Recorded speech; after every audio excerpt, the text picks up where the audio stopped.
छात्रों, आज हम काव्य की आत्मा विषय पर चर्चा करेंगे। जिस प्रकार से मानव शरीर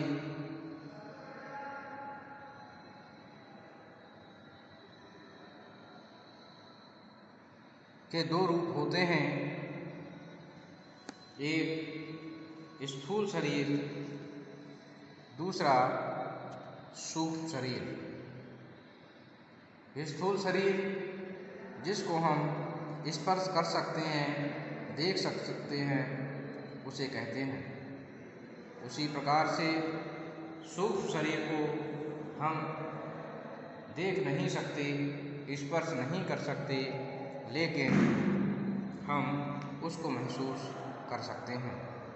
इसी प्रकार से काव्य के लिए भी काव्य पुरुष के रूप में स्थापित किया गया है। आचार्यों ने जिस प्रकार से मनुष्य को दो रूपों में, उसके स्वरूप को दो रूपों में माना है, उसी प्रकार से काव्य पुरुष को भी दो रूपों में स्वीकार किया है। एक स्थूल शरीर, दूसरे सूक्ष्म शरीर। तो आचार्यों में इस बात पर मतभेद रहा कि आखिर काव्य की आत्मा किसे कहा जाए। इस विषय को लेकर विभिन्न विद्वानों ने अपने अपने मत प्रकट किए और उन मतों के फलस्वरूप साहित्य में 6 संप्रदाय विशेष रूप से प्रकट हुए, जिन्होंने अपने अपने संप्रदाय के अनुसार काव्य की आत्मा को घोषित किया। तो सबसे पहला और सबसे प्राचीन संप्रदाय है रस संप्रदाय। रस संप्रदाय के आदि प्रवर्तक आचार्य भरत मुनि माने जाते हैं। आचार्य भरत मुनि के अनुसार साहित्यिक रचनाओं में प्रस्तुत व्यक्त स्थायी भाव का आस्वाद करना ही रस कहलाता है। आपने बताया है कि विभाव, अनुभाव, व्यभिचारी आदि भावों के संयोग के द्वारा ही रस की निष्पत्ति होती है। आपने लिखा है कि विभावानुभाव व्यभिचारी संयोगात् रस निष्पत्ति। रस संप्रदाय का प्रभाव सर्वाधिक रहा और राजशेखर, विश्वनाथ, पंडितराज, जगन्नाथ आदि सभी ने इस संप्रदाय को पुष्पित और पल्लवित भी किया। उन्होंने रस को ही काव्य का प्राण तत्व माना है। आचार्य विश्वनाथ ने भी तो काव्य की परिभाषा देते हुए लिखा है कि रसात्मकम वाक्यम काव्यम, अर्थात जो रस से भरपूर वाक्य है वही काव्य कहलाने के योग्य है। इसलिए वे काव्य का प्रमुख तत्व रस को ही मानते हैं। इस संबंध में दूसरा संप्रदाय अलंकार संप्रदाय है। अलंकार संप्रदाय के प्रमुख आचार्य भामा हैं, जिन्होंने इसका प्रवर्तन किया। आचार्य भामा, आचार्य दंडी, आचार्य जयदेव तथा आचार्य रुद्रट आदि सभी ने इस संप्रदाय के लिए आगे बढ़ाया। इन आचार्यों ने अलंकार को ही काव्य का सर्वस्व माना है। काव्य का आत्मा के रूप में अलंकार को ही प्रतिस्थापित किया है। दंडी ने तो ये कहा है कि अलंकार काव्य की शोभा प्रदान करने वाले धर्म हैं। आचार्य भामा ने अलंकारों का महत्व प्रतिपादित करते हुए कहा है कि स्त्री का मुख आभूषणों के बिना शोभा प्राप्त नहीं करता है। और आचार्य केशवदास जी ने भी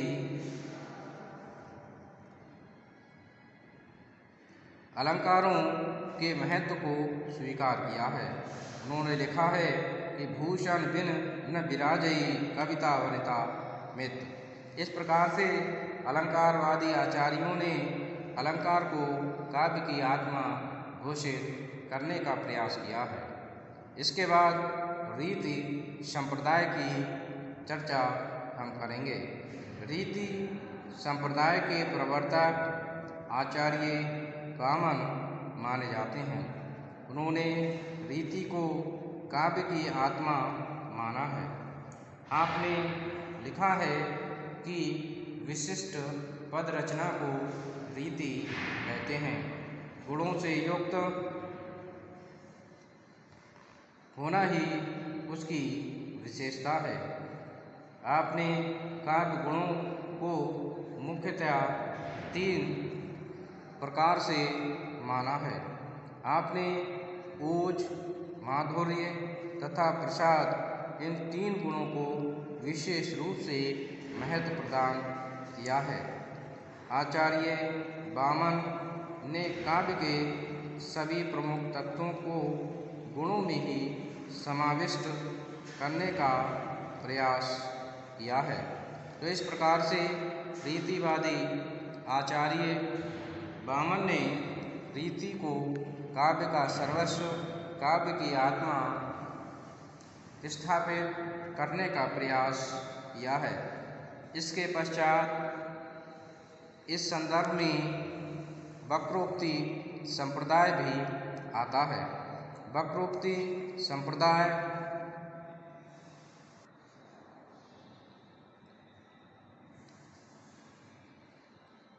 के प्रवर्तक आचार्य कुंतक को माना जाता है।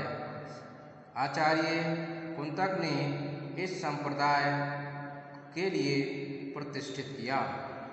कुंतक ने वक्रोक्ति को काव्य का प्राण तत्व स्वीकार किया है। वक्रोक्ति की अपनी परिभाषा में कुंतक ने 3 बातों पर विशेष रूप से बल दिया है। नंबर 1 काव्य का कौशल, नंबर 2 चमत्कार तथा नंबर 3 उक्ति। आचार्य कुंतक ने काव्य की जो परिभाषा प्रस्तुत की है उसके अनुसार कविता में शब्द और अर्थ दोनों का ही महत्व होता है। इन दोनों में ही कवि का वक्रता संबंधी कौशल अपेक्षित होता है। तो इस प्रकार से आपने वक्रोक्ति के माध्यम से वक्रोक्ति संप्रदाय को प्रतिस्थापित करने का प्रयास किया है और यह प्रयास किया है कि वक्रोक्ति को ही काव्य की आत्मा माना जाए। इसके पश्चात एक 5वां संप्रदाय भी माना गया है जिसको औचित्य संप्रदाय के रूप में जाना जाता है। औचित्य संप्रदाय के प्रवर्तक के रूप में आचार्य क्षेमेंद्र का नाम जाना जाता है। आपने स्पष्ट किया कि काव्य में रस, अलंकार, गुण आदि सभी का महत्व है, किंतु ये महत्व तभी है जब उसमें उचित समन्वय स्थापित हो। समन्वय के अभाव में उनका प्रभाव ठीक नहीं पड़ता है और रस की प्राप्ति संभव नहीं होती है, उसमें व्यवधान उत्पन्न हो जाता है। छैमेन जी ने औचित्य को काव्य का प्राण माना है। उनका विचार था कि औचित्य के अभाव में ना तो अलंकार ही और ना ही गुण ही काव्य की शोभा को बढ़ा सकते हैं। इसलिए उन्होंने विषय वस्तु तथा शैली का ही औचित्य स्वीकार किया है। औचित्य संप्रदाय के बाद ध्वनि संप्रदाय की हम बात करेंगे। ध्वनि संप्रदाय के प्रवर्तक आचार्य आनंद वर्धन हैं। आनंद वर्धन के बाद अभिनवगुप्त, आचार्य मम्मट, पंडित राज जगन्नाथ आदि अनेक आचार्यों ने भी इस संप्रदाय को समर्थन प्रदान किया। ध्वनि संप्रदाय के अनुसार ध्वनि ही काव्य की आत्मा है और ध्वनि का संबंध व्यंजना शक्ति से है।